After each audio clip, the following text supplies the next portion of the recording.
turn that down.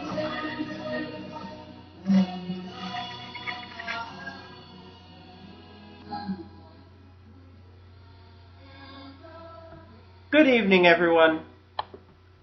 That was the Internationale played in Arabic. The last recording was the Internationale played in Norwegian. I want to talk about the events in Syria right now, because the U.S. and Britain have come out with calls for the president of Syria, Bashar al-Assad, to step down out of power. But recently, and according to an article from Russia Today, Russia has said that no, Assad should not step down, it would destabilize the region. So essentially, the U.S. and Britain and NATO they're not really backing the protesters, they just want to get Assad out of power, and Russia's backing the Syrian government, is the way it looks like it's counting up. And I personally think that maybe Assad should step down, but not because the U.S. and Britain say so, but because there seems to be a popular revolt going on in Syria against Assad. I think Russia, Britain, the United States, the rest of the European Union, China, Iran, I think all of these forces should stay out of Syria and let people in Syria deal with Syrian problems. I don't want any kind of foreign intervention into Syria whatsoever. Maybe a country will say, well, we're not going to trade with them because of what's going on over there.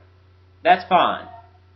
But I don't think there should be any kind of foreign intervention in Syria. I don't think there should be foreign intervention in any of these other countries where the Arab Spring was going on. I don't think they should be bombing Libya. At the same time, though, I think we need to keep in mind people over here in the West that are watching this situation and support the rebellion that's going on throughout the North Africa and the Middle East.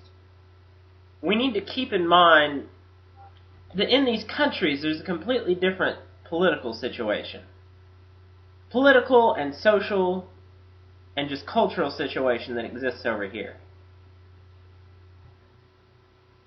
For instance, in Egypt and Tunisia and Bahrain, these were mostly urban revolts. It was the urban population, the urban proletarian, along with the urban middle class, revolting against a dictatorship. Now in Tunisia, farmers and things played a bigger role than they did in Egypt because they streamed into the cities to support the revolution. Or at least that's just what I've heard. In Libya, you have a completely different situation.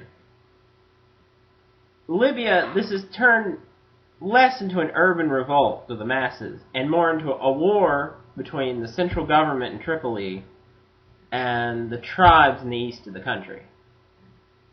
It's become a tribal war, or a war between the government and the tribes.